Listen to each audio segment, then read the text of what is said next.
Di Indonesia, kesadaran tentang PCOS di kalangan masyarakat umum maupun tenaga medis masih tergolong rendah. Hal ini menyebabkan banyak wanita terlambat terdiagnosis atau tidak menerima pengelolaan yang tepat. Sebagian besar pasien PCOS baru mencari bantuan medis setelah mengalami komplikasi serius seperti ketidaksuburan atau gangguan metabolik. Minimnya pemahaman tentang kondisi ini seringkali diperburuk oleh kurangnya edukasi kesehatan reproduksi, baik pada pasien maupun keluarga. Webinar ini dirancang untuk memperkuat kapasitas tenaga kesehatan dalam mengenali, mendiagnosis, dan mengelola PCOS secara komprehensif.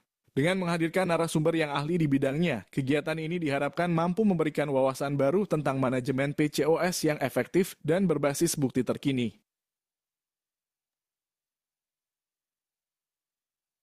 Baik, selamat pagi teman-teman IDEA yang di Zoom maupun juga yang di YouTube streaming.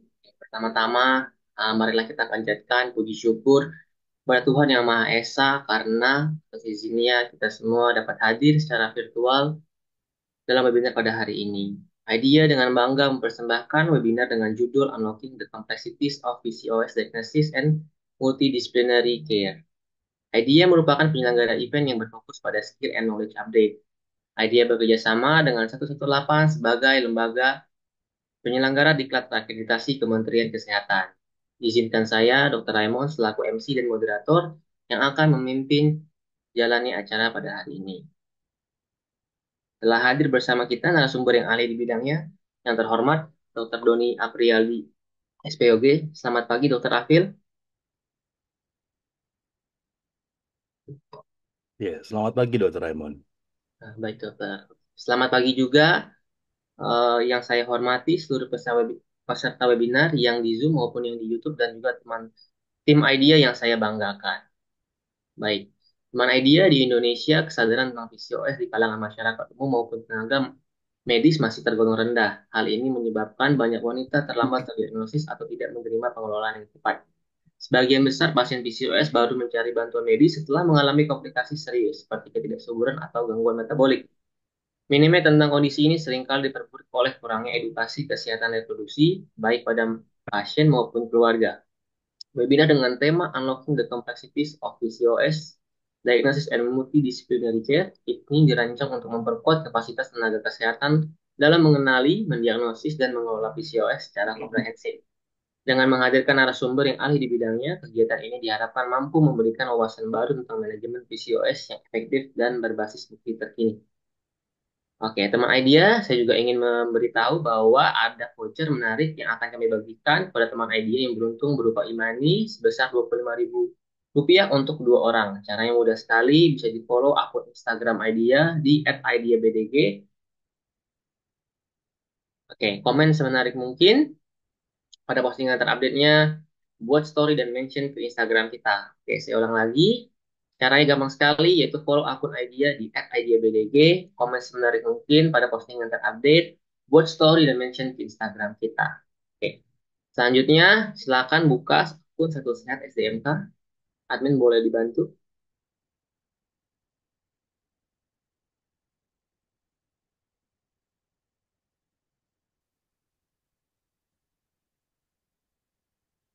Oke, nanti akan tampilan seperti ini.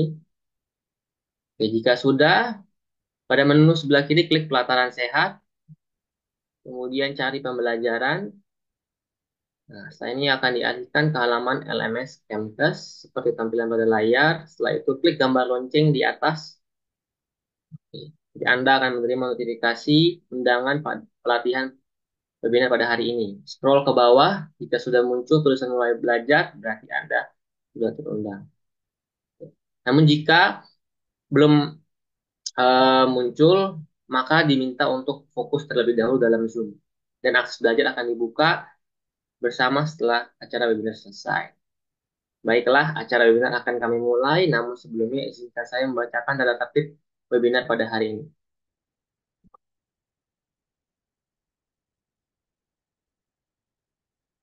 Izin admin.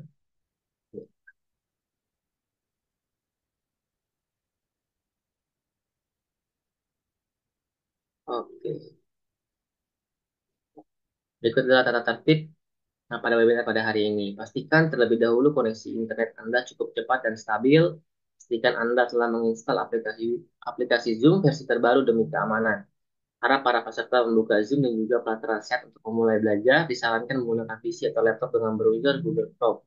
Bagi peserta yang masih belum mendapatkan akses belajar di LMS atau belum terundang, dimohon untuk fokus terlebih dahulu mengikuti webinar via Zoom dan juga YouTube. Pastikan nama yang tertera dalam Zoom Anda adalah nama asli. Sama acara diwajibkan sound Anda dalam keadaan mute. Bagi yang ingin menanyakan langsung bisa menggunakan to raise hand. Jika ada kendali teknis saat mengikuti acara ini, silakan menghubungi panitia atau admin di nomor 08 11 99 30 494. Kolom chat hanya untuk bertanya yang berkaitan dengan materi. Oke, baik.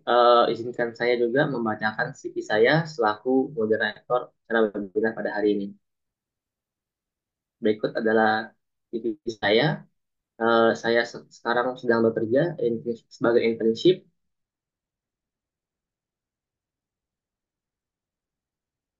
Oke, baik. Ini berikut adalah CV saya. Saya sekarang sedang bekerja sebagai internship di Puskesmas Kota Tanjung Pinang dan RSUD Kota Tanjung Pinang. Saya juga lulusan FK Uprida angkatan 2017 dan juga saya lulus S2 Magister Manajemen pada tahun 2021 dan juga untuk sertifikasi saya memiliki sertifikasi BLS dan ACLS. Baiklah, langsung saja kita mulai sesi presentasi dari narasumber. Namun sebelumnya izinkan saya untuk membacakan CV dari Dr. Doni Aprili SPOD. Oke, berikut adalah CV dari Dr. Afir. Izin membacakan dok, untuk pengalaman bekerja, eh, beliau bekerja sebagai dokter spesialis obstetri dan ginekologi bermitra dengan RSU Hermina Pasteur dari tahun 2017 hingga saat ini. Sebagai staf dokter spesialis obstetri dan ginekologi di RSUD Bandung Kiwari dari tahun 2017 hingga saat ini. Beliau juga sedang menjalani program pendidikan dokter subspesialis fertilitas dan endokrinologi reproduksi di Fakultas Kedokteran Universitas Padjadjaran Bandung. Beliau juga ada dalam organisasi sebagai peserta dan pembicara pada Kongres Obstetri dan Ginekologi Indonesia ke-15 di Nusa Dua Bali pada Juli 2012 dan juga sebagai peserta dan pembicara pada Kongres Obstetri dan Ginekologi Indonesia ke-16 di Bandung pada Agustus tahun 2015. Baik dokter, jika sudah siap, izin dokter, waktu dan layarnya disilakan dokter. Iya, baik. Terima kasih Dokter Raymond. Selamat pagi. Assalamualaikum warahmatullahi wabarakatuh. Kepada seluruh peserta webinar pada hari ini, ya. Sampai santai hari Minggu ya. Hari Minggu boleh kalau misalkan mau sambil menikmati kopi paginya di hari Minggu ini seperti itu ya. Kita akan santai membahas terkait dengan kompleksitas dari PCOS ya. Saya coba izin share screen terlebih dahulu.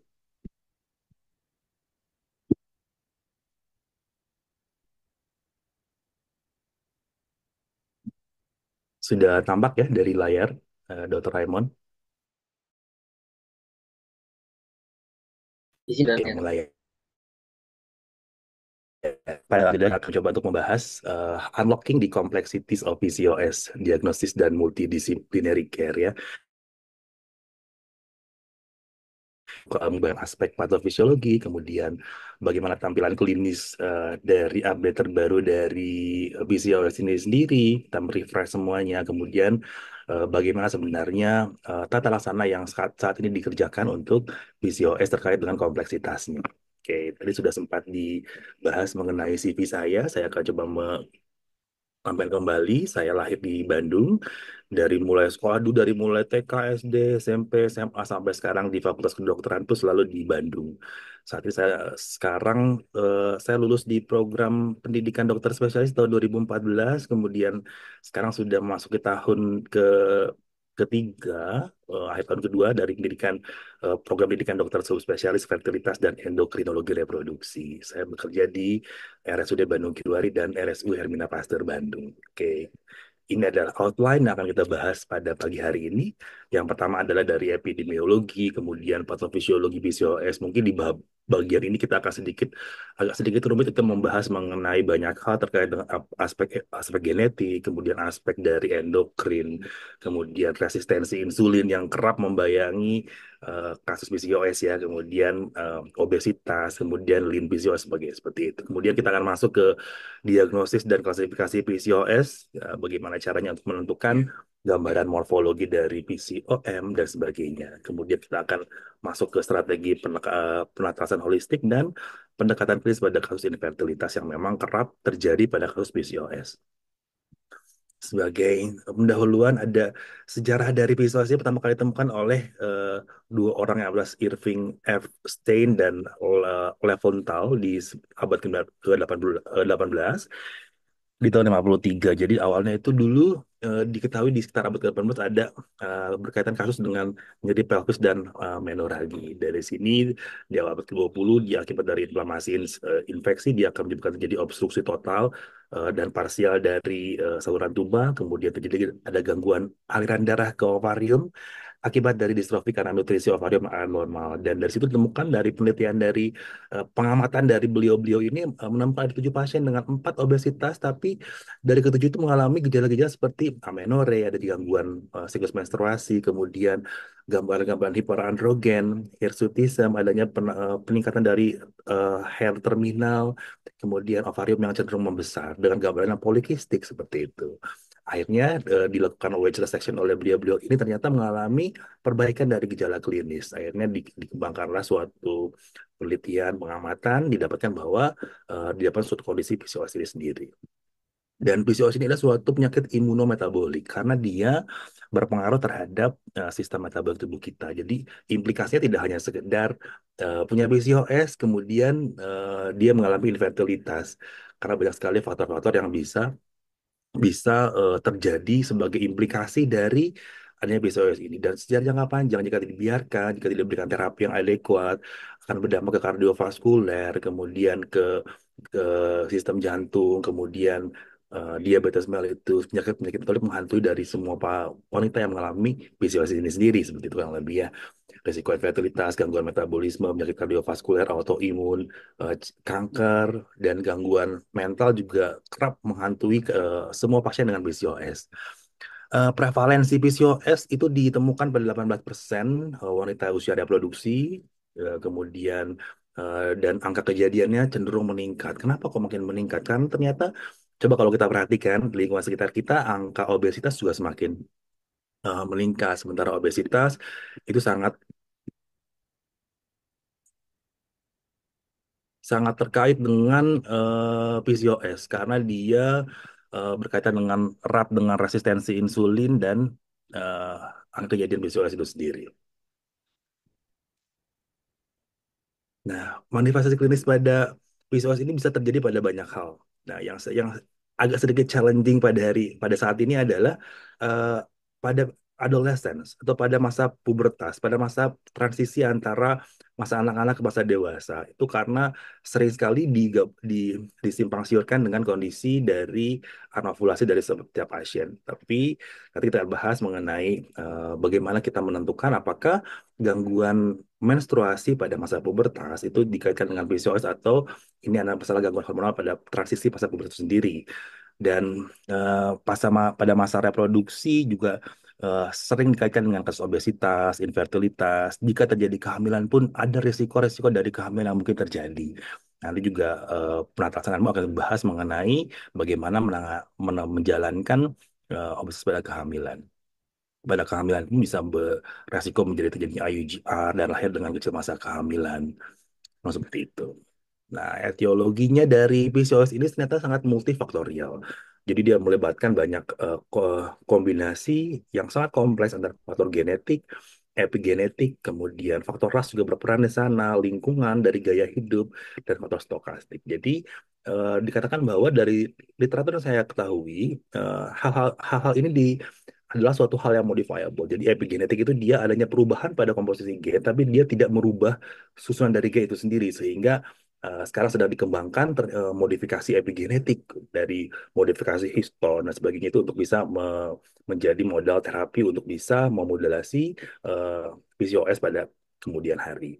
Dan PCOS ini ternyata tidak hanya mempengaruhi sistem reproduksi, tapi seluruh tubuh, dan dia akan sangat mempengaruhi suatu kondisi dari seorang perempuan dengan PCOS. Ini dari faktor genetika. Diketahui ada banyak-banyak gen yang terlibat, baik dalam proses steroidogenesis, kemudian dari sekresi insulin itu sendiri, karena kita ketahui bahwa resistensi insulin adalah hal yang sangat terkait dengan PCOS. Kemudian ada gen yang terlibat dalam efek dari steroid hormon itu sendiri, kemudian regulasi gonadotropin sebagai hormonnya dan sebagainya. Ini hal inilah yang kerap kali dikaitkan dengan, karena dulu itu PCOS dikaitkan dengan obesitas. Kalau obesitas, PCOS. Tapi ternyata banyak ditemukan pada kasus lean PCOS. Jadi wanita yang tidak gemuk, langsing, tapi malah PCOS. Nah itu dikaitkan dengan regulasi dari epigenetik itu sendiri, faktor gen yang berpengaruh, sehingga dia akan mengganggu proses ada yang namanya itu fosforilasi dari insulin, sehingga dia akan mengganggu ke eh, metabolisme glukosa uptake, insulin resisten, PCOS. Ini dari faktor genetika. Kemudian secara kurang lebih ada tiga hal ini yang kerap dikaitkan dengan PCOS, dan ini terjadi saling berkaitan antara satu sama lain. Dari ketidakseimbangan hormonal, diketahui bahwa di PCOS ini ada gangguan pusatilitas dari sekresi GnRH, dan ini akan berakibat pada peningkatan dari luteinizing hormone LH, kemudian dia FSH juga akan sedikit diturunkan secara relatif, sehingga akan menyebabkan rasio antara LH dan FSH rasio akan semakin meningkat. Dan ini akan terjadi pada masalah kemudian disregulasi hormon, gangguan dari perkembangan folikel-folikel di ovarium, seperti itu, sehingga menyebabkan terjadinya anovulasi dan infertilitas. Kemudian hal lain yang terjadi pada PCOS ini sendiri ada hiperandrogen. Hiperandrogen ada peningkatan kadar testosteron, ini akan berakibat dan itu bisa memang dia akan meningkat dari androgennya, atau dari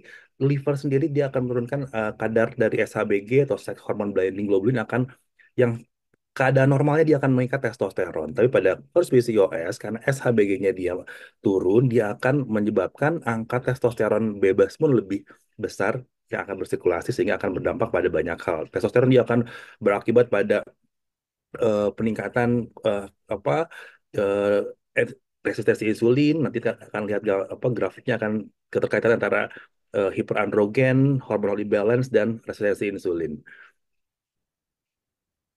dari dari sini dikatakan bahwa terus dikatakan bahwa ada peningkatan konsentrasi LH serum, ada peningkatan pusatilitas dari si luteinizing hormon, kemudian kadar FSH-nya akan rendah secara relatif, sehingga rasio antara LA FSH akan semakin tinggi. Dari LH sendiri kita akan memiliki ada konsep namanya itu LH ceiling dan LH threshold. LH ceiling itu adalah batas batas akhir, batas atas dari kadar LH yang normal yang bersirkulasi di tubuh kita di sekitar kadar 5. Jika di atas 5, maka dia akan mengganggu dari perkembangan folikel. Dia akan menyebabkan atresia dari folikel, kemudian kematian dari folikel lebih awal, kemudian terjadi luteinisasi prematur dari folikel, sehingga berdampak pada kasus anovulasi. Sementara kalau LH yang terlalu rendah pun itu akan juga berakibat pada gangguan dari perkembangan folikel.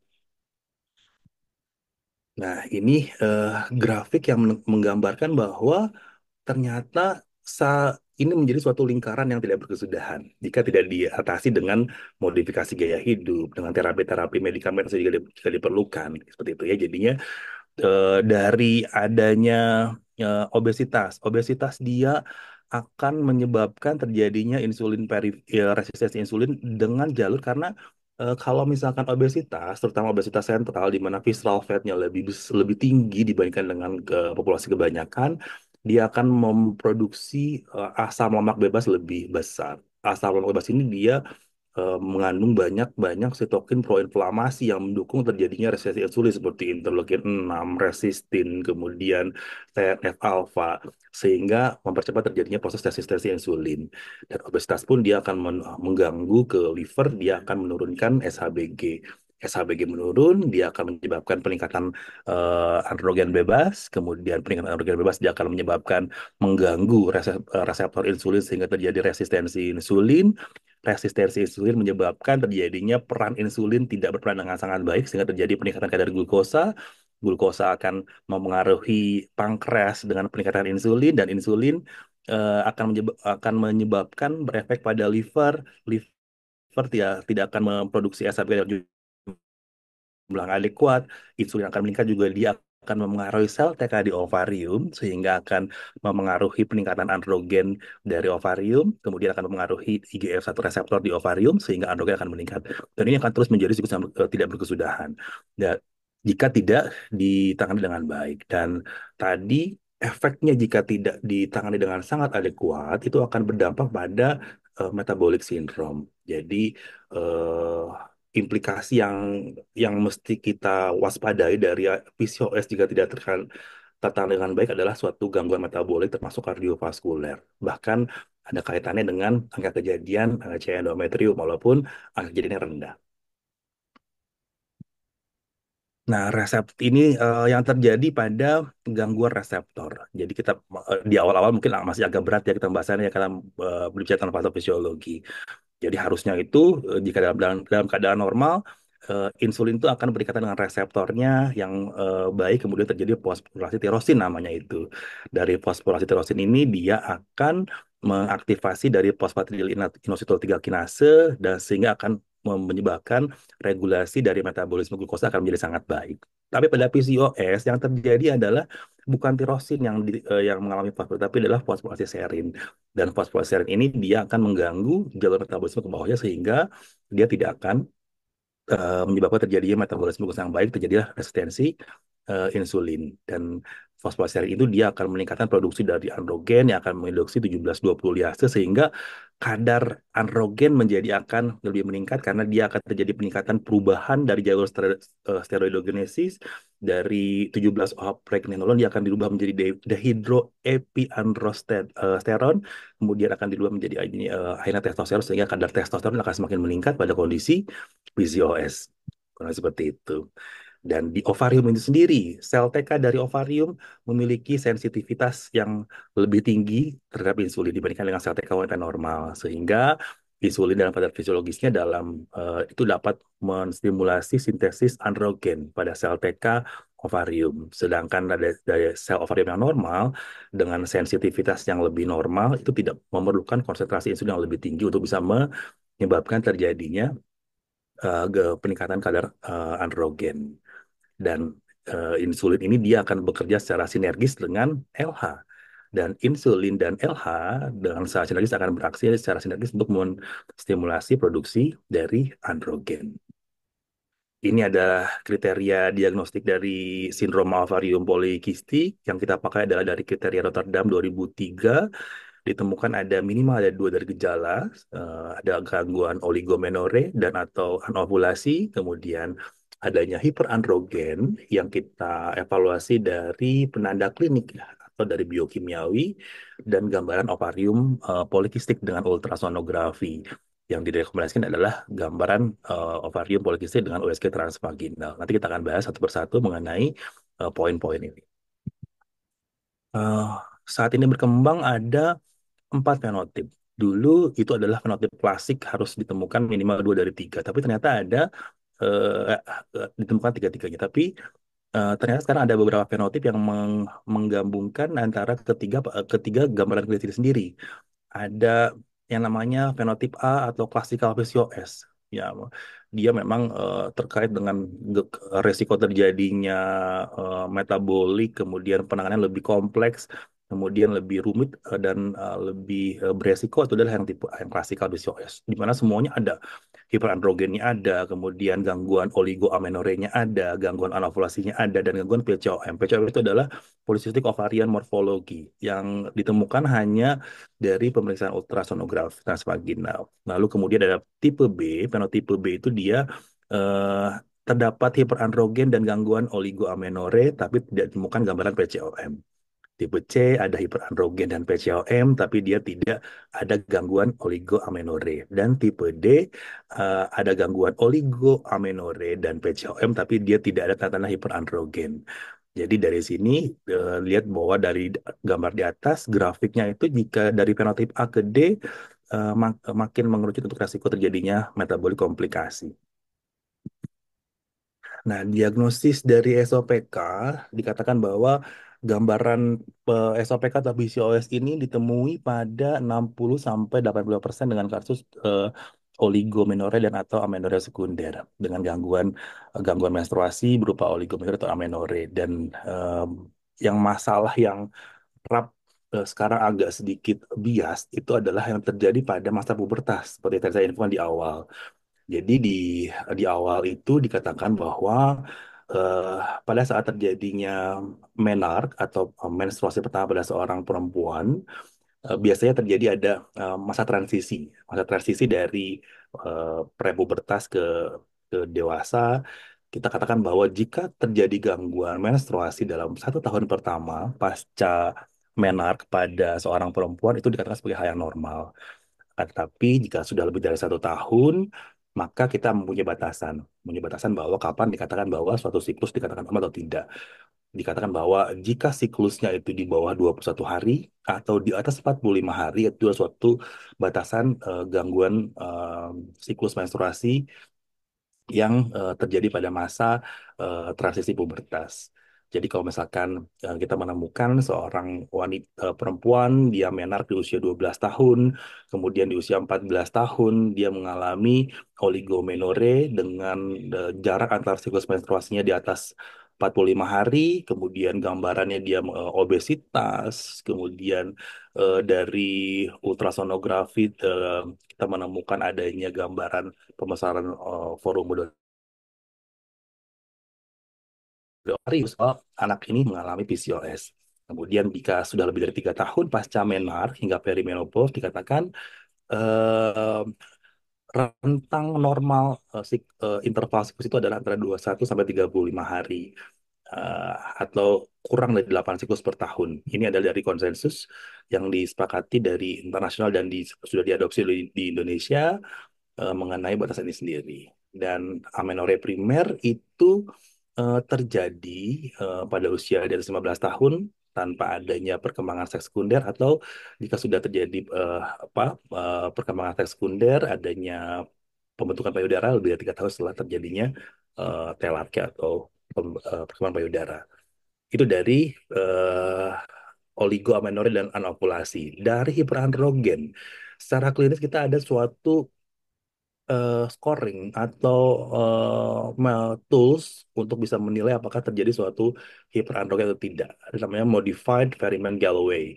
Itu dikatakan bahwa jika skor kita melihat dari aspek dari wajah, kemudian di samping, kemudian di di area dada dan di bagian belakang seperti itu ya. Itu kita melihat kalau misalkan diberikan skor, kemudian diakumulasi skor, dikatakan bahwa hirsutisme dikatakan ringan apabila skornya di bawah 8, kemudian sedang apabila skornya di antara 8 sampai 15, atau berat jika skornya di atas 15. Ada suatu penelitian dari teman sejawat di UI yang mengkaitkan antara hiperandrogen dengan resistensi insulin. Dikatakan bahwa jika sudah di atas 5, maka highly suggest sudah terjadi resistensi insulin pada pasien perempuan dengan hiperandrogen secara klinis. Ya, kalau seperti itu. Ini hal lain yang mungkin terjadi pada kasus hiperandrogen, terjadinya akne, kemudian alopecia androgenik pada orang perempuan, selain tadi munculnya rambut-rambut terminal pada kasus hirsutism. Jadi kalau sebenarnya terjadi akne, eh, kemudian adanya gangguan anovulasi, obesitas, kita harus mulai memikirkan bahwa jangan-jangan sudah terjadi SOPK, kemudian kita mesti dengan diagnosisnya. Sementara pada hiperandrogen kita bisa menilai dengan pengukuran dari kadar testosteron. Jika kadar testosteron bebas itu sulit untuk tegakkan, maka kita dapat menggunakan ada yang namanya itu free androgen index. Free androgen index itu dengan membandingkan adalah kadar kadar testosteron, kemudian dikatakan bahwa free androgen index itu di atas 5%, bahwa dia mengalami suatu namanya hiperandrogen secara biokimiawi. Tapi jika kita menemukan, oh ternyata kadar testosteronnya normal, kemudian FAI-nya normal, maka kita memeriksakan profil dari hi- androgen yang lain. Bisa kita tentukan dari DHEA atau DHEAS untuk bisa mengevaluasi adanya hiperandrogen secara biokimiawi.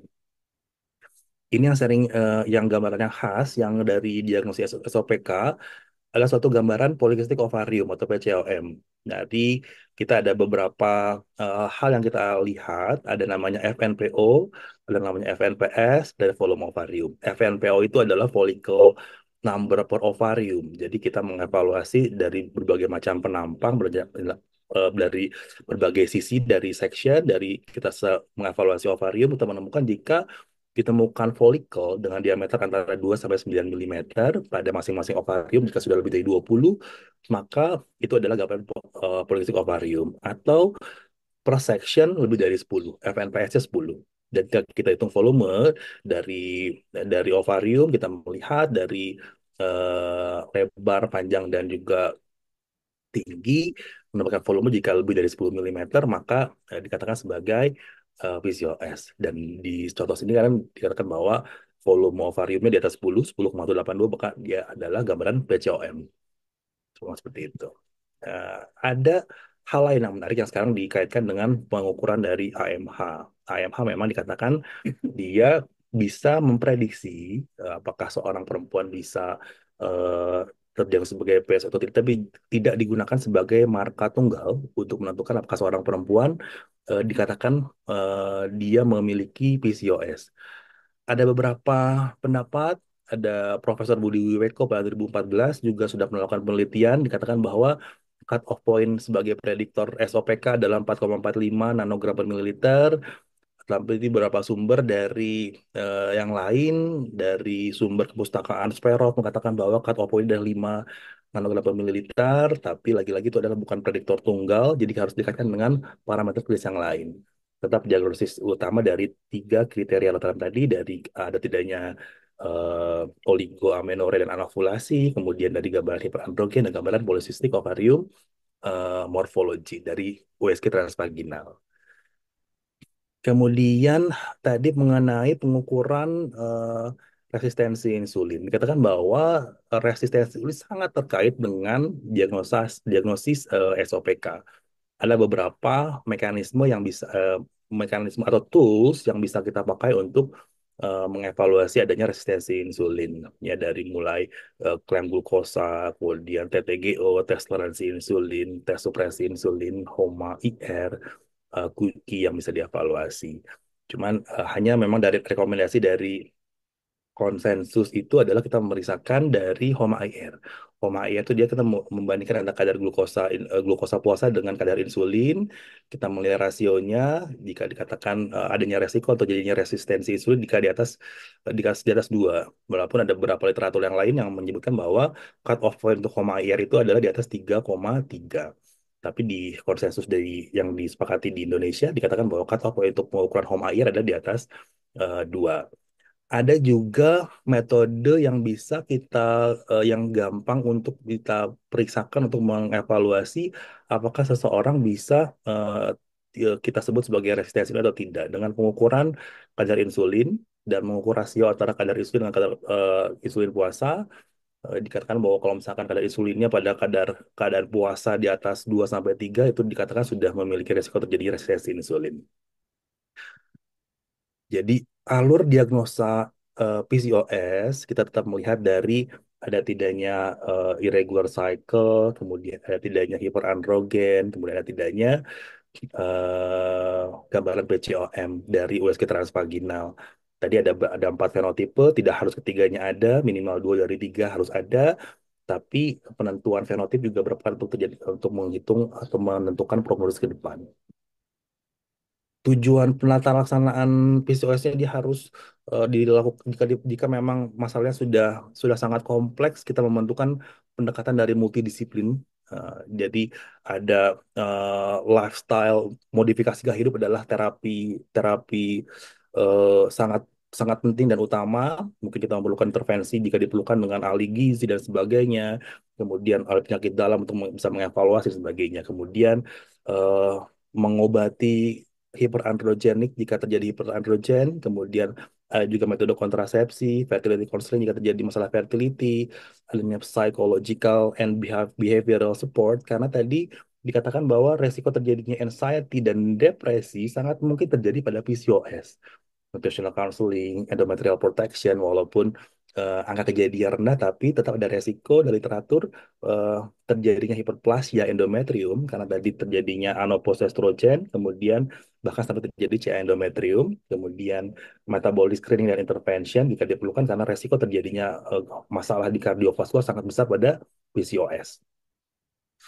eh Goals dari tata laksana PCOS ini adalah pertama meredakan dari symptoms, kemudian kita merencanakan dari fertility dari seorang perempuan dengan PCOS, kemudian secara general kita memperbaiki kesehatan jika terjadi masalah, kemudian mencegah komplikasi jangka panjang, dan memperbaiki kualitas dari hidup itu sendiri sehingga dengan tadi kompleks yang sangat kompleks dari patofisiologi dari PCOS ini, kemudian dampaknya sangat besar pada seorang perempuan, maka kita harus melaksanakan secara komprehensif agar goals dari tata laksana itu dapat tercapai pada seorang perempuan dengan PCOS.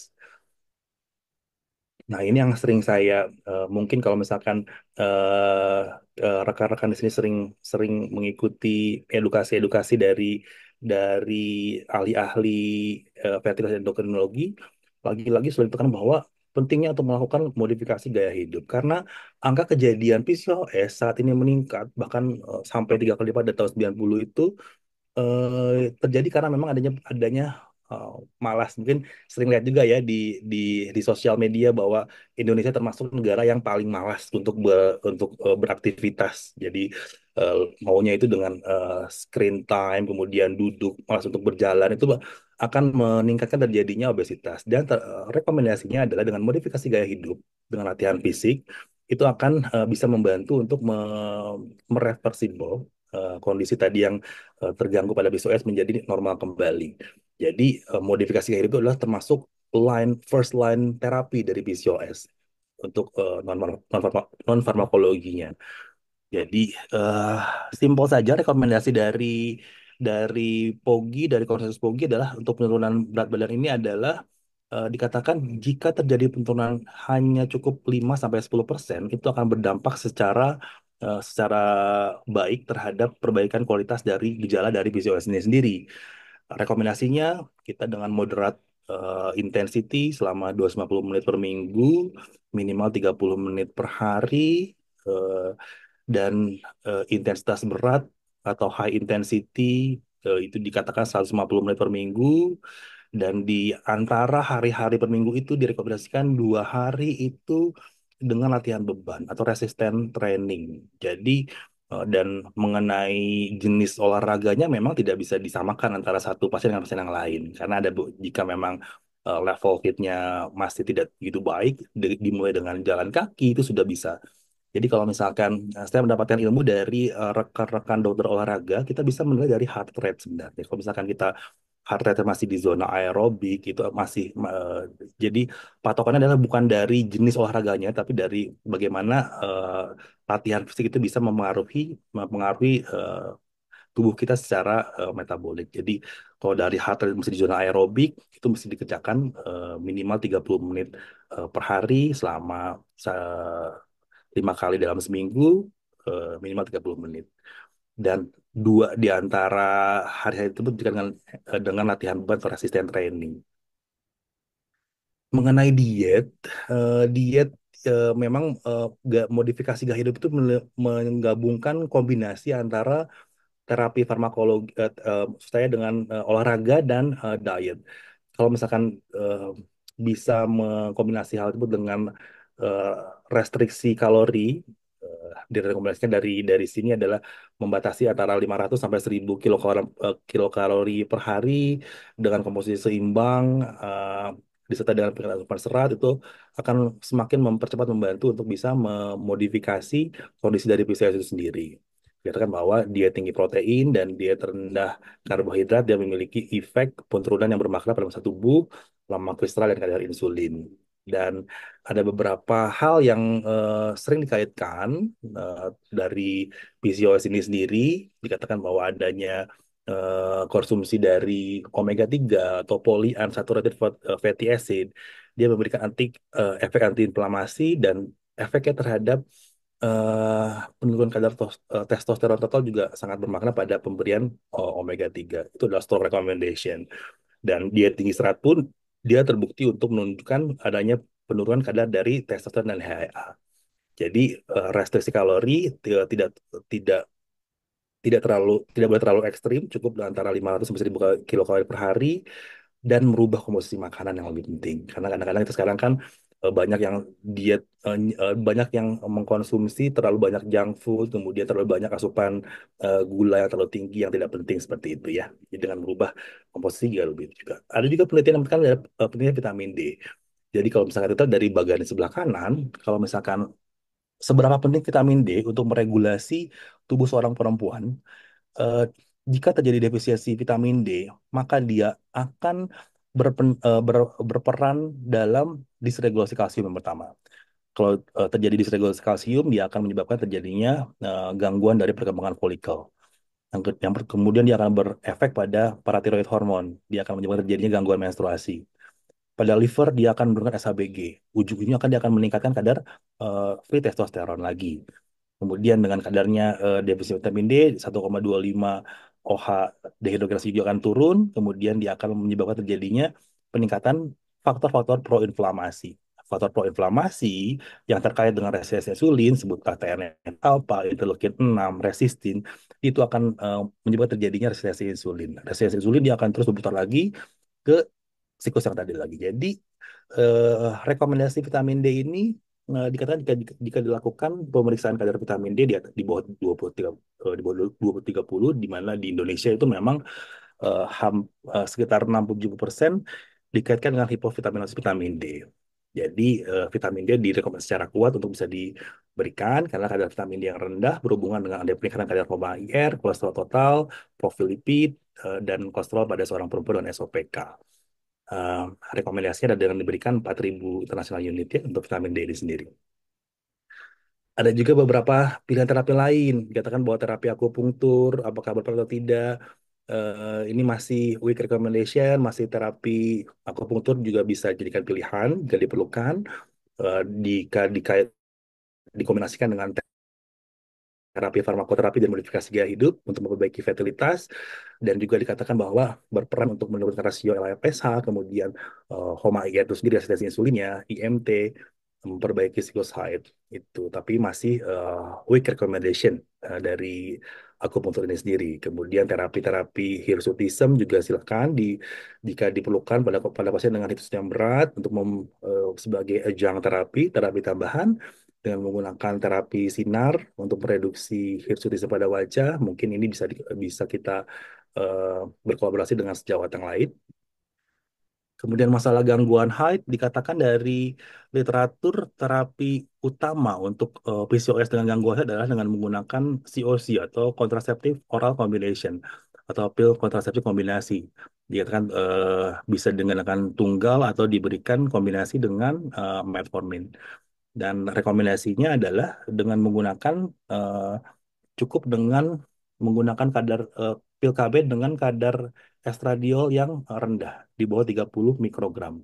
Karena dikatakan dari literatur tidak terlalu berbeda manfaat klinis antara pemberian dengan etil estradiol yang dosis tinggi di atas 30 dan diosina di bawah 30. Dan kita ketahui bahwa kadar etil estradiol di atas 30, makin besar etilnya itu juga terkait dengan resiko terjadi masalah metabolik yang mungkin terjadi.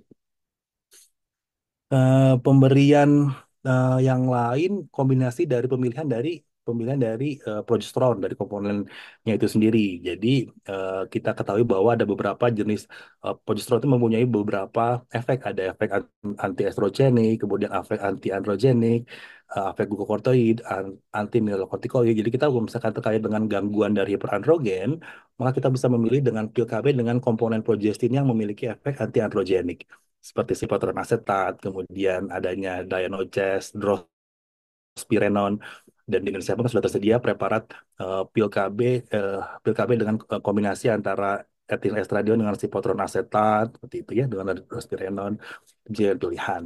Kemudian pada pada perempuan yang dengan gangguan haid yang tidak bisa diberikan pil KB kombinasi terkait dengan komponen estrogen, maka dengan pil KB progestin only bisa menjadi pilihan. Dikatakan juga pilihannya pun bisa disesuaikan dengan pemberian progestin oral seperti medroxyprogesterone asetat bisa digunakan eh, selama 10 hari per bulan selama 6 bulan untuk memberikan perbaikan pada siklus menstruasi yang tidak teratur dengan kasus dan hubungannya berkaitan dengan hiperandrogenisme. Ini adalah secara alur. Jadi pada pasien dengan diagnosis SOPK, pada remaja, kemudian pada dewasa, maka di first line-nya adalah dengan pemberian PKK. Pemberian PKK, kemudian eh, bisa diberikan secara tunggal atau dengan kombinasi dengan metformin, dengan modifikasi gaya hidup, dengan anti androgen, dengan terapi anti obesitas juga boleh. Seperti jika konsul dengan ahli gizi diberikan obat-obat untuk bisa mempercepat result untuk memperbaiki obesitas juga dipersilakan tidak masalah seperti itu ya.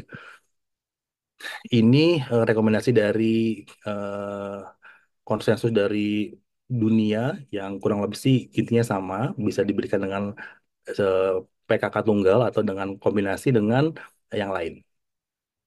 Jika dengan infertilitas, rekomendasi dari konsensus POGI adalah kita harus melakukan screening dulu untuk mengetahui penyebab infertilitasnya.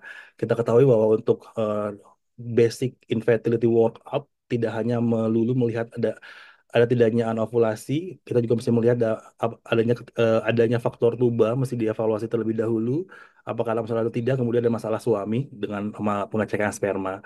Jika itu dikatakan bahwa tidak ada masalah dengan tuba dan masalah dari sperma suami, maka kita dapat memberikan induksi ovulasi pada pasien dengan infeksi dengan PCOS dari setelah kombinasi dengan modifikasi gaya hidup ya tentunya seperti itu ya, jangan berikan du, first line untuk saat ini adalah di golongan aromatase inhibitor dengan pemberian letrozole diberikan selama 5 hari di awal siklus antara hari ketiga sampai dimulai dari hari ketiga biasanya. Kemudian alternatifnya diberikan dengan citrat dari SRM atau Selective Estrogen Reuptake Modulator. Kemudian kombinasi antara sisi dengan metformin.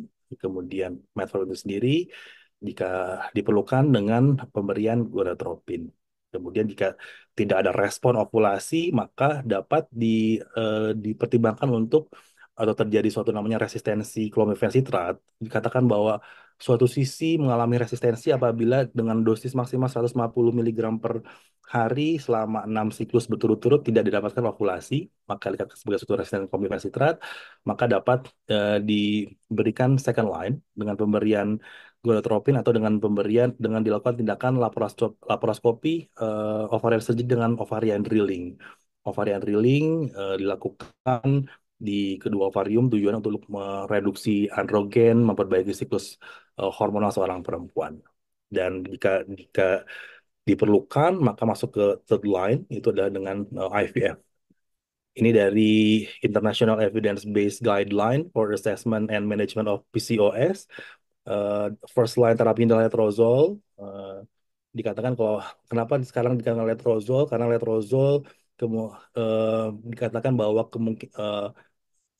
apa, kemampuannya untuk menyebabkan terjadinya ovulasi lebih besar dibandingkan dengan sisi, kemudian dia tidak memberikan efek anti estrogen pada endometrium, kemudian resiko terjadinya hiperstimulasi sindrom juga lebih rendah, risiko terjadinya kehamilan multiple juga lebih rendah dibandingkan dengan sisi. Maka letrozole digunakan sebagai first line.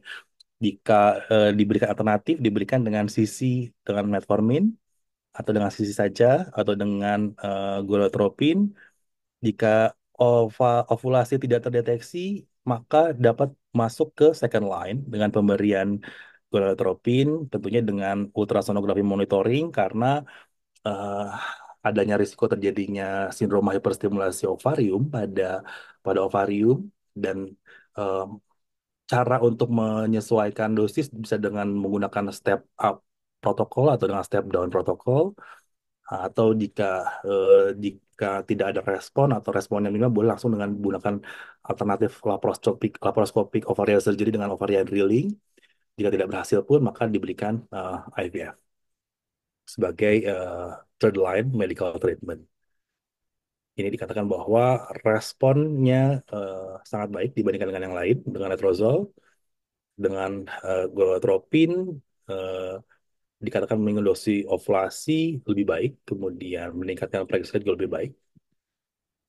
Pada kehamilan yang mesti karena resiko terjadinya diabetes gestasional, kemudian resiko terjadinya hipertensi preeklamsia, maka dikatakan bahwa eh, dilanjutkan pemberian metformin. Memang ada beberapa pendapat, ada para ahli yang mendapatkan bahwa pemberian metformin dihentikan saat terjadi kehamilan, ada yang merekomendasikan juga dia dilanjutkan karena tidak ada resiko teratogenik dan dia akan menurunkan resiko terjadinya spontaneous abortus dan terjadinya kejadian prematur pada kehamilan.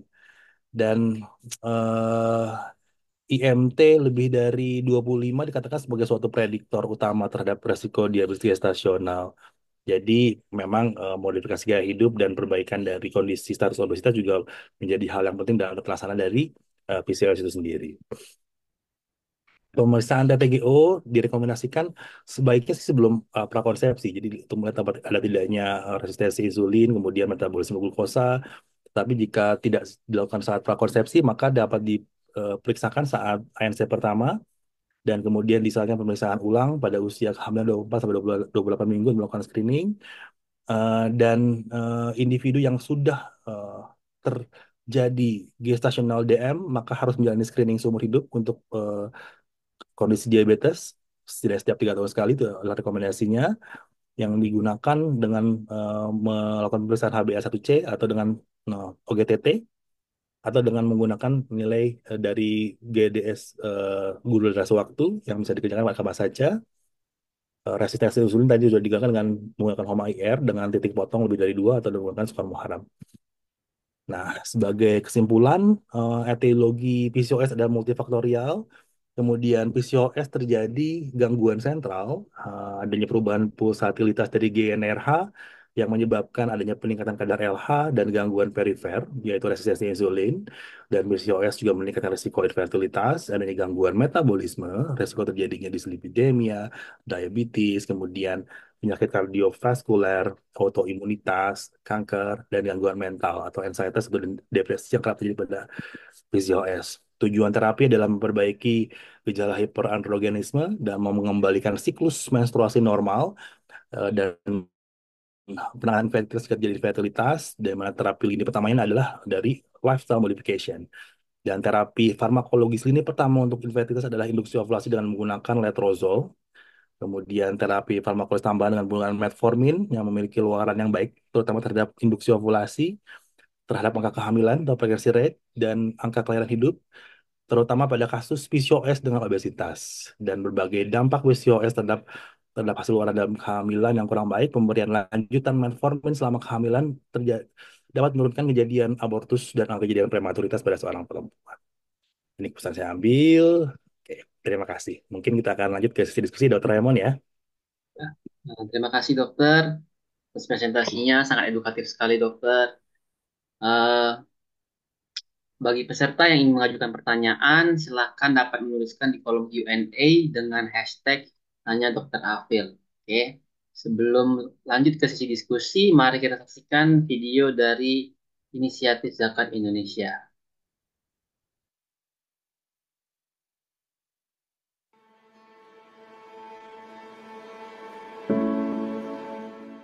Pada tahun 2016 sering kita jumpai para pasien dan pendamping tinggal di lorong-lorong rumah sakit dan serambi masjid. Mereka tidak memiliki biaya untuk mengcover biaya akomodasi selama menjalani pengobatan rawat jalan di rumah sakit rujukan. Sehingga pada saat itu kita menginisiasi program rumah singgah pasien. Harapannya mereka bisa singgah sementara dan fokus dalam menjalani pengobatan.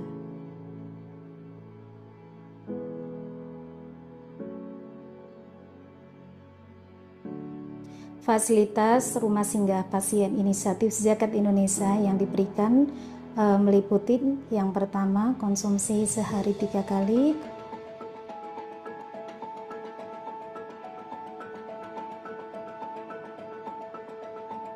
kemudian hunian sementara yang aman dan nyaman,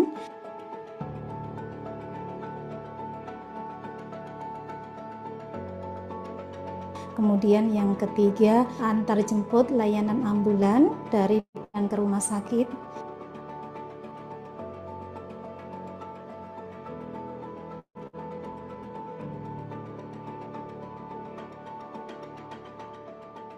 kemudian yang menjadi pembeda antara rumah singgah pasien IZI dengan rumah singgah pasien yang lain yaitu masa tinggal di rumah singgah pasien IZI tidak berbatas waktu.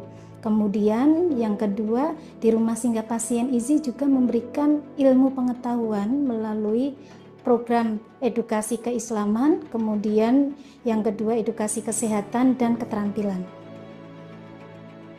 Fasilitas-fasilitas diberikan kepada para pasien dan penghuni khususnya untuk para pasien yang berasal dari daerah yang sedang menjalani pengobatan di rumah sakit rujukan. Untuk ketentuan syaratnya yang pertama mereka tidak memiliki penyakit menular, kemudian yang kedua mereka tergolong dari keluarga yang tidak mampu, kemudian yang ketiga mereka menjalani pengobatan rawat jalan di rumah sakit rujukan. Rumah singgah pasien inisiatif Zakat Indonesia alhamdulillah sampai saat ini berjumlah 15 yang tersebar di 11 provinsi di Indonesia. Kami berharap kedepannya rumah singgah pasien ini bisa tumbuh dan berkembang dengan inovasi-inovasi baru dan menjalin sinergisitas yang baik untuk memberikan manfaat dan layanan terbaik bagi masyarakat yang lebih luas. Keberadaan rumah singgah pasien inisiatif Zakat Indonesia memberikan manfaat kepada para pasien dan pendamping. Alhamdulillah mereka tidak lagi memikirkan biaya akomodasi pengobatan sehingga mereka bisa lebih fokus untuk kesembuhannya.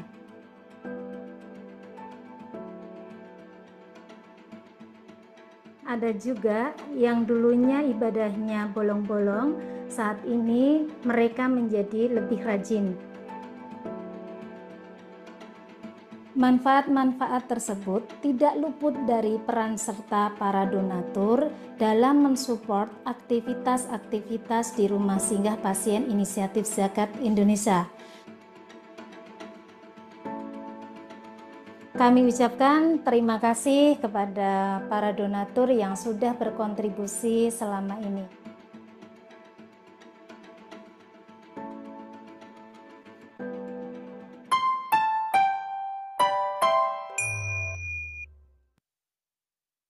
Bagi teman-teman IDEA yang tergerak hatinya dan ingin berdonasi, silakan bisa di-scan QR code yang terlihat pada screen ya. Baik, lanjut.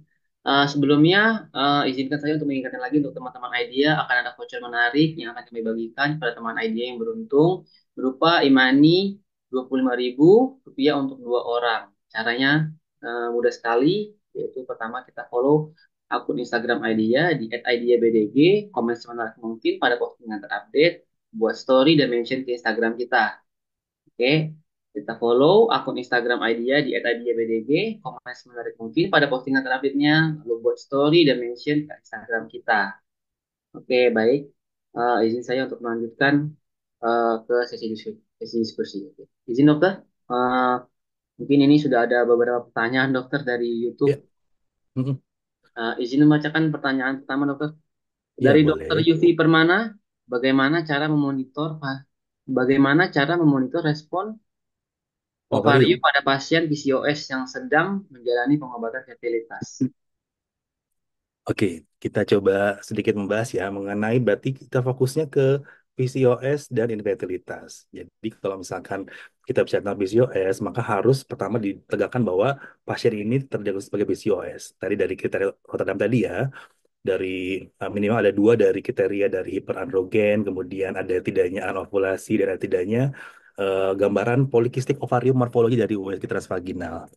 Dia sudah tegak, kemudian dikatakan dia mengalami infertilitas, artinya sudah 1 tahun lebih tanpa adanya penyakit yang, yang jelas menyertai adanya infertilitas, dia berhubungan secara teratur, dia tidak mengalami kehamilan, itu artinya infertilitas. Kemudian faktor yang lain di, di apa work up basic sudah dilakukan, ya, dari analisis sperma sudah dikerjakan, kemudian evaluasi tuba dengan pemeriksaan HSG sudah dikerjakan, dan evaluasi dari profil ovarium dengan misalnya kita melakukan hari hari kedua menstruasi, dan ovulasi sudah dikerjakan. Jika sudah dikerjakan, maka pasien ini sudah tegak sebagai pasien PCOS, kemudian mengalami infertilitas dan mengobati tata laksana infertilitas seperti itu ya. Tadi kalau misalkan dikerjakan, mungkin yang tanyakan adalah bagaimana cara memonitor ovariumnya. Jadi untuk terapi ini pertama pada PCOS dengan fertilitas dan dengan menggunakan induksi ovulasi dengan menggunakan beberapa agent pilihan seperti letrozol sebagai golongan aromatase inhibitor dengan dosis 2,5 sampai 7,5 miligram. Biasanya kita berikan dari mulai hari ketiga selama 5 hari. Setelah itu kita pantau dengan USG transvaginal.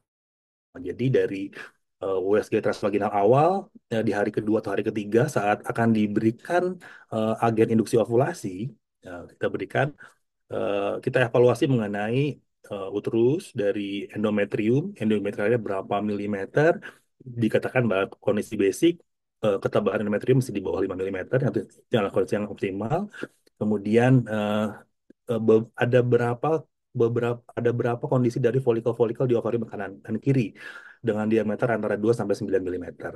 Jadi kita kan di sebelah kiri kan bisa kita mengevaluasi adalah dari hari ketiga sebelum dilakukan terapi induksi ovulasi, uterusnya dengan ketebalan endometrium di 4 milimeter, kemudian ovarium kiri terdapat ada 20 folikel antral pernah seperti itu ya dengan diameter ada 2 cm, di ovarium kanan terdapat 15 folikel pernah seperti itu. Kemudian diberikan terapi induksi ovulasi dengan letrozol atau dengan sisi, kemudian diperiksa setelah 5 hari, dievaluasi mengenai perkembangan dari folikel sendiri. Kita lihat lagi berapa ketebalan dari endometrium. Apakah sudah membaik atau tidak? Dikatakan apakah sudah targetnya adalah kita harus sudah bisa mencapai target utama setelah pemberian induksi ovulasi ini di hari ke-12 adalah ketebalan endometrium lebih dari 8 milimeter, kemudian ada minimal satu folikel dominan kalau pemberian letrozol dengan ketebalan di atas 16 milimeter di hari ke-12, dilihat dari ovarium kiri atau kanan, atau dengan menggunakan sisi biasanya ada mungkin terjadi lebih dari satu folikel dominan, ada satu atau dua folikel dominan dengan ukuran diameter di antara lebih dari 16 milimeter. Itu yang dilakukan pada pemberian dengan letrozol atau dengan dua sisi. Ada juga dokter praktisi yang menggunakan gonadotropin. Kalau gonadotropin, maka kita akan periksa di hari kedua diberikan gonadotropin, baik itu dengan step up atau step dalam protokol. eh, di hari ke-6 dievaluasi lagi mengenai bagaimana kadar ketebalan endometriumnya, kemudian respon dari ovarium dari peningkatan diameter dari folikel. Jika memang diharapkan sudah mencapai minimal 10 milimeter dari folikel di ovarium kanan kiri, maka kita bisa mempertahankan dosis. Jadi tujuannya di hari ke-6 itu adalah untuk mengadjust dosis dari pemberian gonadotropin itu sendiri. Jika kurang responnya nggak bagus nih, tambahkan dosisnya. Nanti kita pantau setiap 2 hari ya, seperti itu. Sampai hari ini tercapai target sudah terdapat folikel dari ovarium yang sudah lebih dari 18 milimeter atau ketebalan dari endometrium sudah di atas 8 milimeter. Itu sudah tercapai, maka kita bisa memberikan trigger ovulasi. Itu yang dilakukan dengan pemberian FSH dari eksogen, dari luar. Ada juga dokter yang mengkombinasi antara pemberian induksi ovulasi per oral seperti letrozol atau sisi, kemudian di hari ke-6, hari ke-7 diberikan gonadotropin dengan dosis yang rendah, bisa 75 international unit. Itu juga dilakukan sama pemantauannya dari hari kedua dipantau dari hari ke-6 atau hari ke-7. Jika sudah adekuat, dipertahankan dosisnya. Jika kurang adekuat, maka ditambahkan dengan pemberian obat tambahan. Dia kemudian dipantau setiap 2 hari sampai tercapai eh, follicle dominan yang kita harapkan, di mana ukurannya sudah mencapai dari 18 mm atau diameter dari ketebalan dari endometriumnya sudah di atas 8 mm dengan gambaran yang sudah baik. Baik itu adalah sudah terdapat gambaran endometrium yang reseptif, ada triple line di sana, trilaminar itu sudah menunjukkan bahwa respon dari endometrium dan respon dari ovarium terhadap bentuk induksi ovulasi sudah sangat baik. Jadi kurang lebih seperti itu. Jadi memang kita harus tidak boleh tidak boleh malas untuk bisa mengevaluasi karena ada juga resiko yang mesti kita pantau dari pemberian terapi induksi ovulasi ini baik dengan pemberian obat agen peroral atau dengan pemberian gonadotropin adalah untuk mengevaluasi tanda-tanda terjadinya hiperstimulasi ovarium. Jika terjadi hiperstimulasi ovarium, maka itu mesti hati-hati untuk bisa eh, melakukan screening dan tindak lanjut terhadap terjadinya hiperstimulasi ovarium. Kurang lebih seperti itu, Dr. Raymond, kali pertama, Dr. Raymond, pertanyaannya. Baik dokter, terima kasih Semoga bisa dokter. terjawab ya. Dokter. Untuk dokter Yufi Permana, mungkin jika masih kurang jelas atau masih ada pertanyaan lain, bisa dilanjutkan lagi. Pertanyaan bisa dicat lagi nanti untuk pertanyaan yang selanjutnya. Oke. Ini berikut dokter izin membacakan untuk pertanyaan kedua dari dokter Supak. Izin, dok, izin sharing, ada pasien wanita berusia 25 tahun datang dengan keluhan menstruasi yang tidak teratur, berat badan yang sulit turun meskipun sudah diet, dan pertumbuhan rambut berlebih pada area wajah dan tubuh. Bagaimana cara membedakan gejala PCOS dengan gangguan hormon lainnya yang mungkin memiliki gejala serupa seperti hipotiroidisme? Apa tes diagnostik utama yang perlu dilakukan untuk memastikan diagnosis PCOS pada pasien dengan gejala seperti ini? Apa peran ultrasonografi dalam menegakkan diagnosis PCOS dan apa saja temuan yang biasanya terlihat pada pemeriksaan ini? Agak sedikit banyak. Oke, banyak ya, nggak apa-apa. Sambil santai di minggu ya, kita bahas satu persatu pertanyaan dari Dr. Supak ini. Jadi kalau tadi sudah diinformasikan bahwa kalau misalkan ada seorang perempuan usia 25 tahun datang dengan keluhan menstruasi yang tidak teratur, obesitas, kemudian sudah diet, kita mesti mengevaluasi. Jadi first line terapi untuk pasien dengan gangguan haid, gangguan haid baik itu dengan anovulasi atau dengan amenorrhea sekunder, first line terapinya adalah dengan modifikasi gaya hidup. Jadi kita mesti evaluasi tuh dia sudah diet tapi dietnya sudah benar atau tidak seperti itu. Tadi kan saya memberikan rekomendasi dari konsensus POGI bagaimana bentuk latihan fisik yang disarankan untuk kasus dengan PCOS. Sudah betul atau tidak? Dia melakukan latihan fisik dengan moderat intensitas selama 250 menit per minggu, minimal 30 menit per hari, kemudian 2 hari di antara hari-hari tersebut dilakukan dengan resisten training atau weight training seperti itu ya. Apakah betul atau tidak? Kalau belum, kita lagi-lagi memberikan motivasi tambahan, kemudian memberikan evaluasi bahwa itu adalah target yang mesti dicapai dalam latihan fisik. Kemudian modifikasi gaya hidup itu tidak hanya dalam bentuk diet, dan tidak hanya dalam bentuk latihan fisik, tapi dengan modifikasi diet. Apakah sudah ada restriksi kalori 500 sampai 1000 kalori per hari? Kemudian apakah komposisi makanan yang dikonsumsi sudah baik atau tidak? Konsumsi makanannya apakah makanan dengan indeks glikemik tinggi sudah mulai ditinggalkan seperti itu ya. Kemudian ada tips dari beberapa ahli bahwa jika memang sulit untuk menahan rasa lapar, boleh memberikan eh, mengatur pola makannya itu adalah dengan pola makan dengan kuantitas yang lebih sedikit tapi lebih sering. Jadi frequent meal dengan asupan yang lebih sedikit. Jadi tidak dalam satu porsi besar, tapi dalam porsi kecil dibagi setiap 3 jam 4 jam kemudian makan makan makan seperti itu dibarengi dengan aktivitas fisik. Tapi itu dia yang lebih penting adalah mengatur pola makannya. Jadi kadang-kadang kita masih kalau misalkan pada obesitas memang agak sedikit sulit karena dia ada kondisi mungkin sudah terjadi namanya resistensi leptin. Kalau sudah terjadi resistensi leptin memang susah untuk menahan lapar itu susah memang. Kita mesti akui dan kita tidak boleh menjudging ibu salah, ibu tidak benar tapi memberikan motivasi karena memang sulit. Mesti mesti diketahui ada kita sudah jadi itu memang sulit untuk menahan rasa lapar. Tapi dengan perbaikan itu adalah hal yang sangat modifiable. Terus untuk lakukan modifikasi gaya hidup sesuai yang direkomendasikan. Nah, bentuk terapi lain yang bisa digunakan tadi adalah dengan menggunakan COC atau pil KB kombinasi untuk meregulasi siklus haidnya. COC yang direkomendasikan adalah bisa dengan menggunakan COC tunggal pil saja atau dengan menggunakan kombinasi antara PKK dengan metformin. Metformin kalau misalkan PKK eh, kalau pada yang direkomendasikan dengan dosis etinil estradiolnya di bawah yang rendah di bawah 30 mikrogram mesti dicek kan ada di komposisi di obatnya ya di pil KB sendiri ya.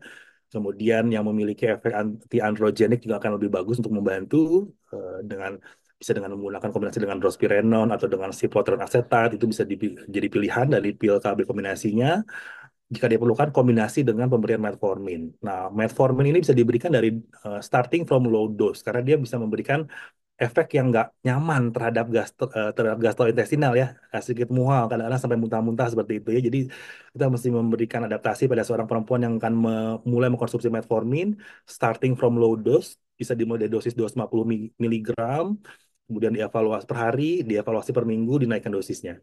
Dari 250 naik ke 500, kemudian naik jadi 1000, sampai akhirnya didapatkan eh, target dari dosis yang adekuat antara 1.500 sampai 2.250 miligram per hari seperti itu kurang lebih dari dosis metformin sendiri. Metformin itu dia akan membantu untuk sebagai sensitizing insulin agent. Dia akan membantu untuk memperbaiki sensitivitas dari insulin. Kemudian dia juga akan membantu untuk turun berat badan lebih cepat. Jadi dengan pemberian metformin itu akan membantu, kombinasi ini antara modifikasi gaya hidup dengan metformin dan dengan COC itu akan membantu untuk bisa membuat progres dietnya lebih lebih lebih besar.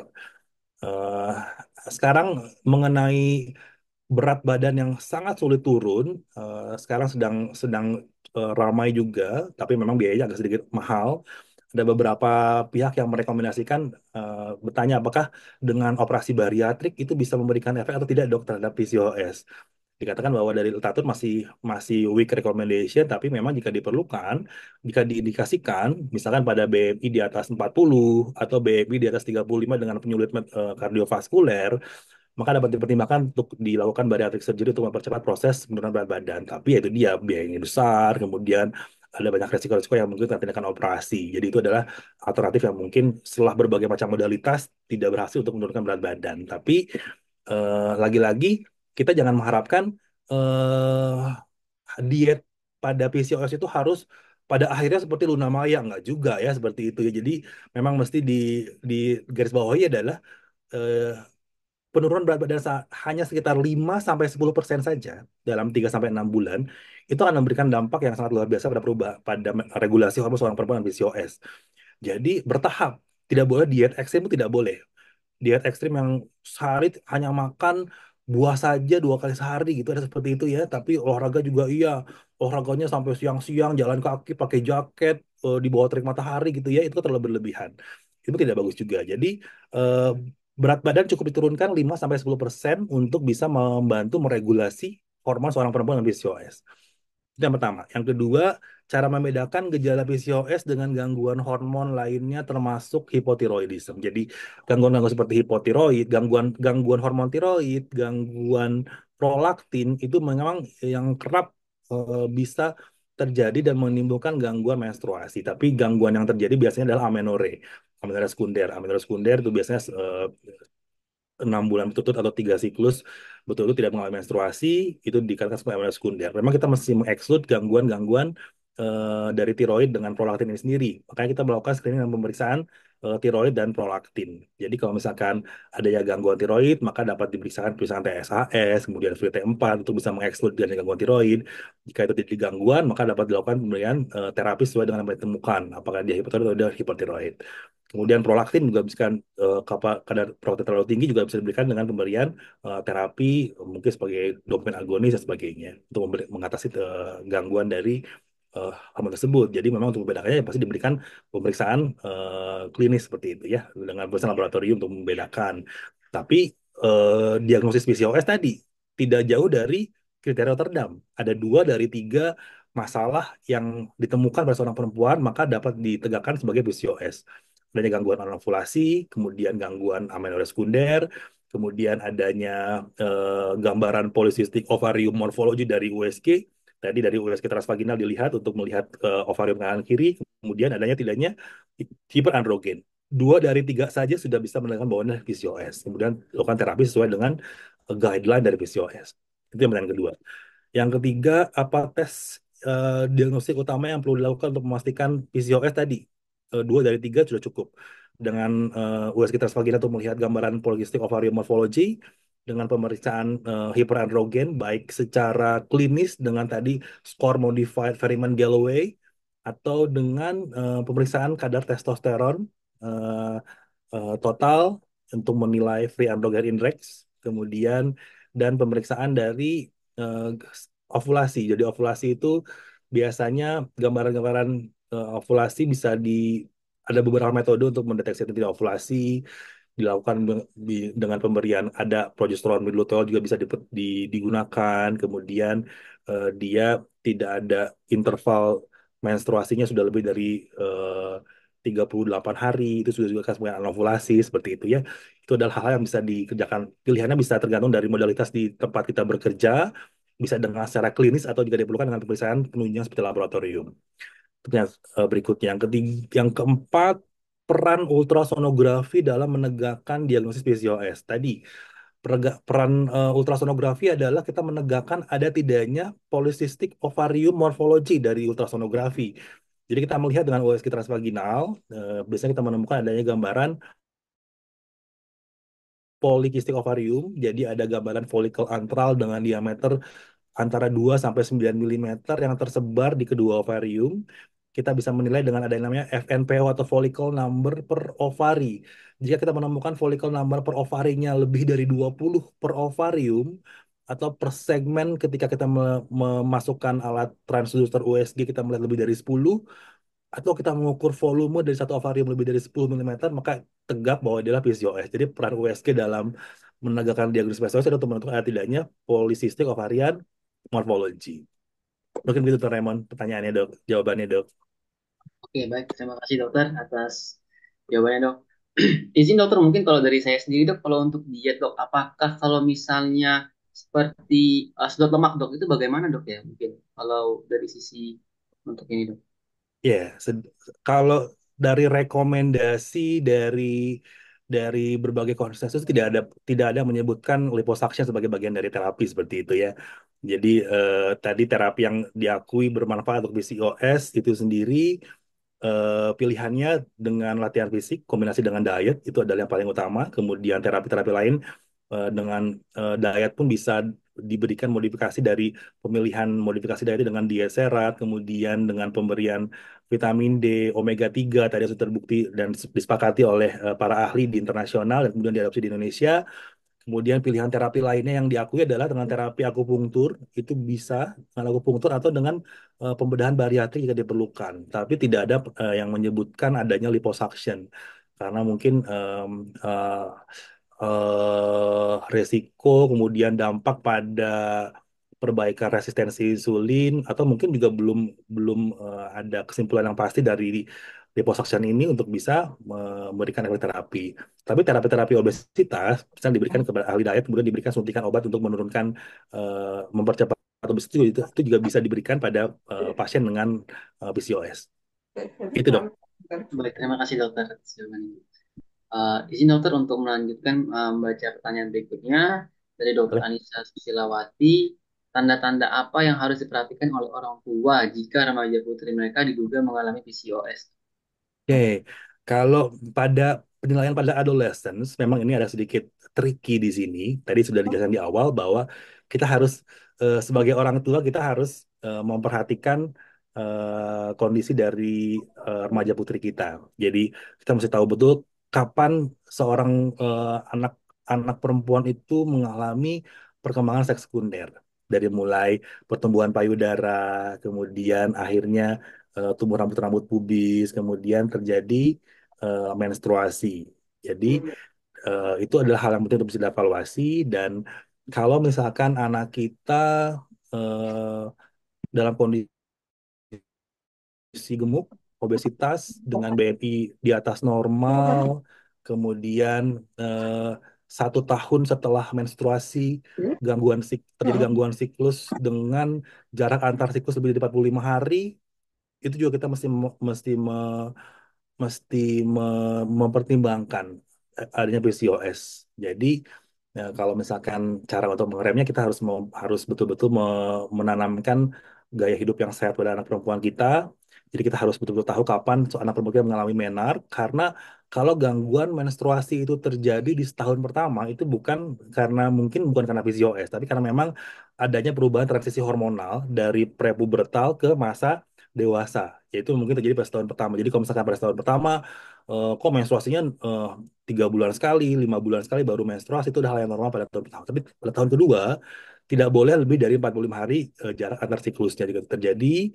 Kemudian dikaitkan dengan kondisi lain seperti kok jerawatan, kemudian eh, pertumbuhan bulu-bulunya, rambut-rambutnya juga lebih banyak dibandingkan teman sebayanya, adanya obesitas, maka kita harus segera untuk menegakkan diagnosis PCOS, bisa kita konsultasi kepada ahli untuk bisa menentukan apakah betul ini PCOS atau tidak, kemudian melakukan terapi yang lebih adekuat.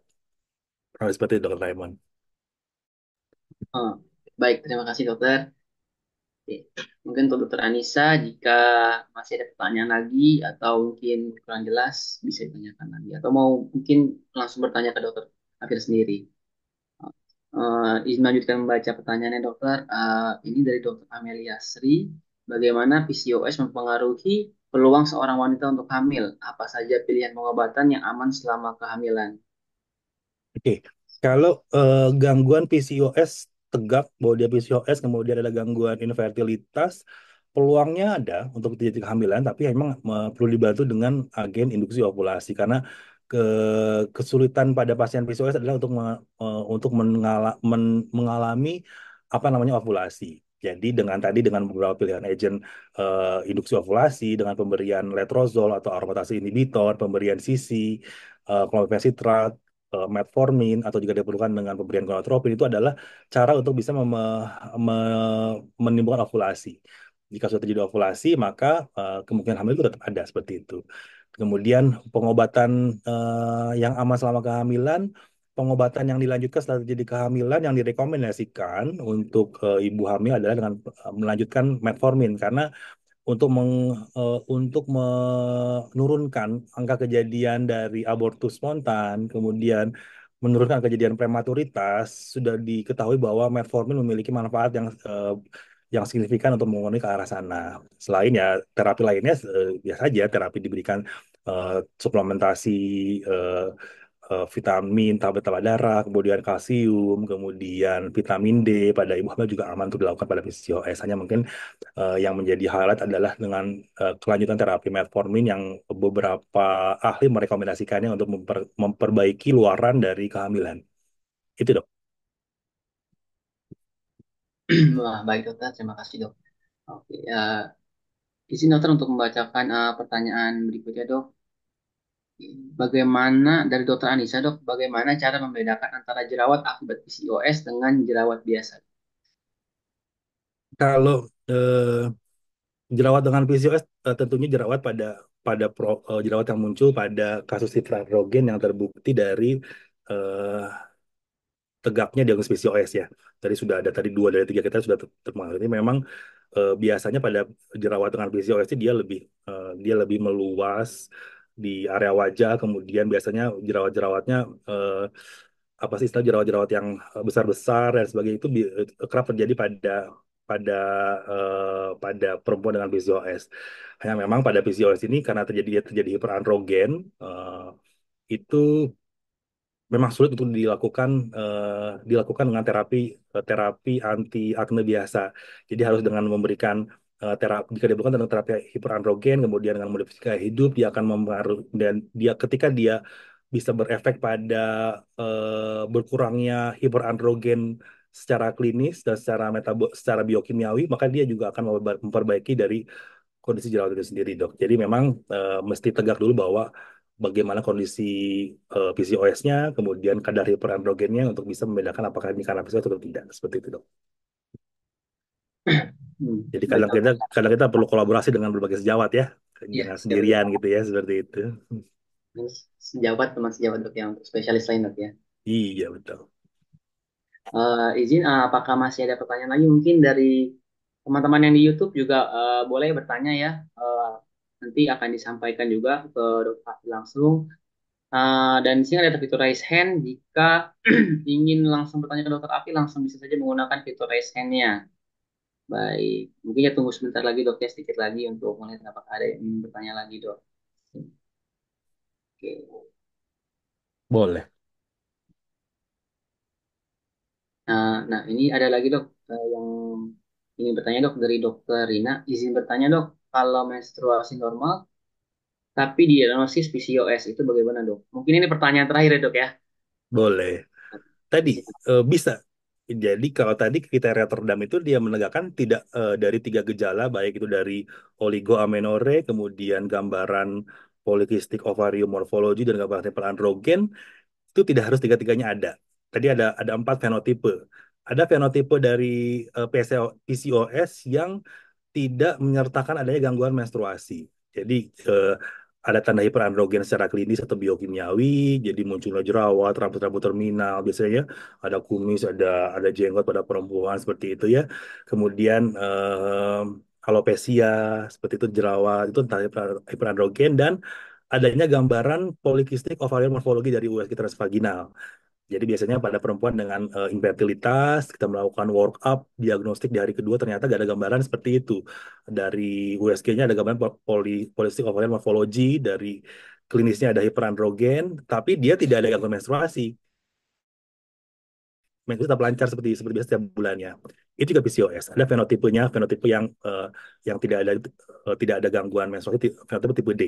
Itu juga diagnosisnya sesuai PCOS. Jadi memang dua dari tiga kriteria dari Rotterdam sudah cukup untuk bisa menegakkan PCOS. Gitu dok. Baik dokter, terima kasih atas jawabannya dok. Mungkin ini adalah pertanyaan terakhir dok. Eh, Begitulah, baiklah. Dengan akhirnya sesi diskusi ini, maka berakhirlah pula acara kita pada hari ini yang luar biasa ini. Kami juga mengucapkan terima kasih kepada Dokter Afi yang sudah bersedia meluangkan waktunya, dok. Terima kasih, dok.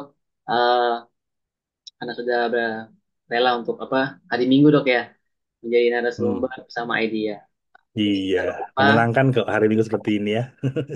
terima kasih sekali, ya, dok. Oke, tidak lupa untuk para peserta dan tim Idea yang luar biasa yang sudah mengikuti dan menyelenggarakan kegiatan hari ini. Baik, kami akan ada sesi foto bersama terlebih dahulu dengan narasumber dan moderator.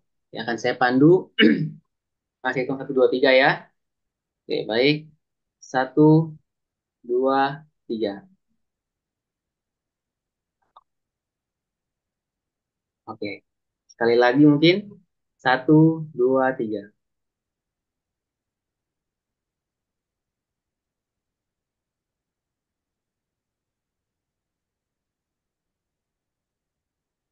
Oke, baik.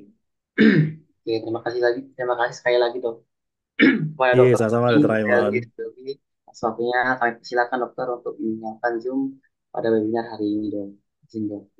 Ya, terima kasih semuanya. Semoga bermanfaat pada hari ini. Nanti kita akan ketemu sesi berikutnya ya. Terima kasih. Terima kasih dok. Oke, sebelum kita beralih untuk menyelesaikan pembelajaran kita akan saksikan video upcoming event terlebih dahulu ya dari Idea.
Oke, baik.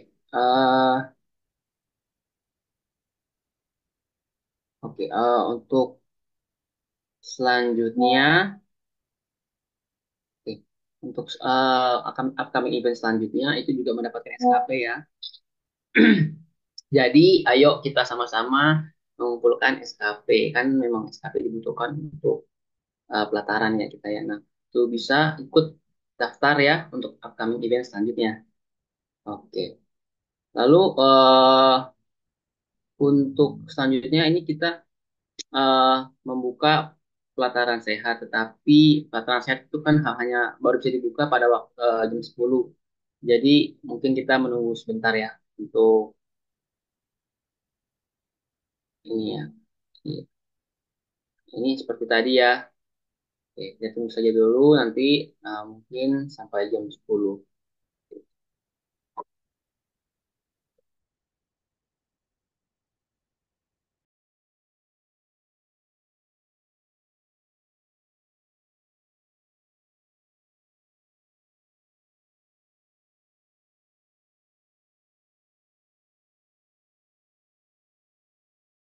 Oke, mungkin selagi menunggu kita bisa memutar dulu untuk video eventnya. Siapa tahu jika dilihat terus-menerus lama-lama bisa tertarik ya masuk dalam hati kan, siapa tahu bisa join untuk event berikutnya. Dari tim idea boleh.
Pada tahun 2016 sering kita jumpai para pasien dan pendamping tinggal di lorong-lorong rumah sakit dan serambi masjid.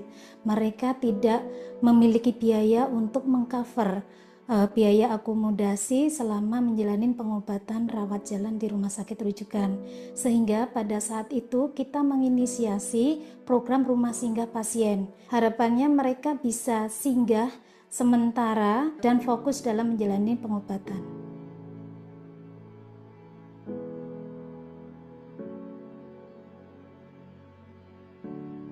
Fasilitas rumah singgah pasien inisiatif Zakat Indonesia yang diberikan meliputi yang pertama konsumsi sehari 3 kali,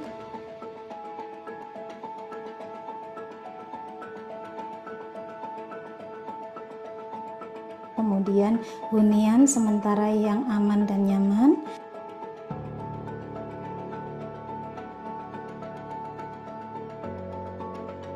kemudian yang ketiga antar jemput layanan ambulan dari dan ke rumah sakit,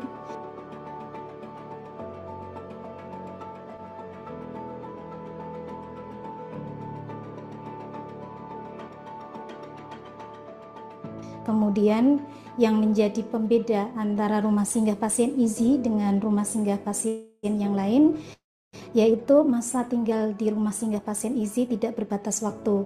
Kemudian yang kedua, di rumah singgah pasien IZI juga memberikan ilmu pengetahuan melalui program edukasi keislaman, kemudian yang kedua edukasi kesehatan dan keterampilan. Fasilitas-fasilitas diberikan kepada para pasien dan penghuni, khususnya untuk para pasien yang berasal dari daerah yang sedang menjalani pengobatan di rumah sakit rujukan. Untuk ketentuan syaratnya yang pertama, mereka tidak memiliki penyakit menular. Kemudian yang kedua, mereka tergolong dari keluarga yang tidak mampu. Kemudian yang ketiga, mereka menjalani pengobatan rawat jalan di rumah sakit rujukan. Rumah Singgah Pasien Inisiatif Zakat Indonesia alhamdulillah sampai saat ini berjumlah 15 yang tersebar di 11 provinsi di Indonesia. Kami berharap kedepannya Rumah Singgah Pasien ini bisa tumbuh dan berkembang dengan inovasi-inovasi baru dan menjalin sinergisitas yang baik untuk memberikan manfaat dan layanan terbaik bagi masyarakat yang lebih luas. Keberadaan Rumah Singgah Pasien Inisiatif Zakat Indonesia memberikan manfaat kepada para pasien dan pendamping. Alhamdulillah mereka tidak lagi memikirkan biaya akomodasi pengobatan sehingga mereka bisa lebih fokus untuk kesembuhannya.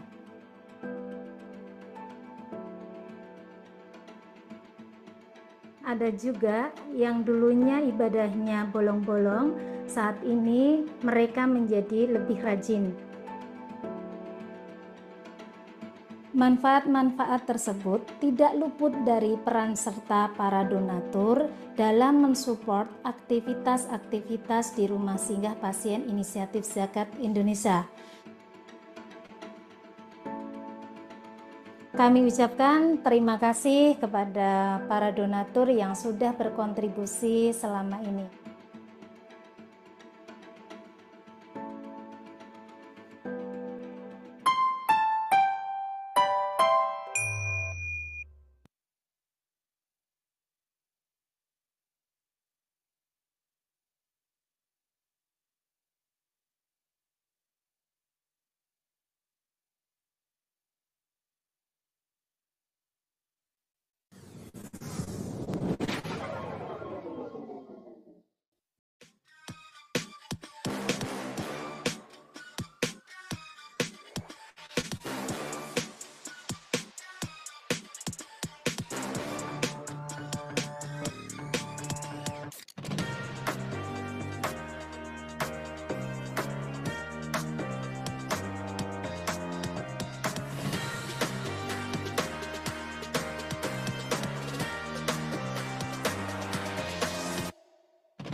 Mungkin untuk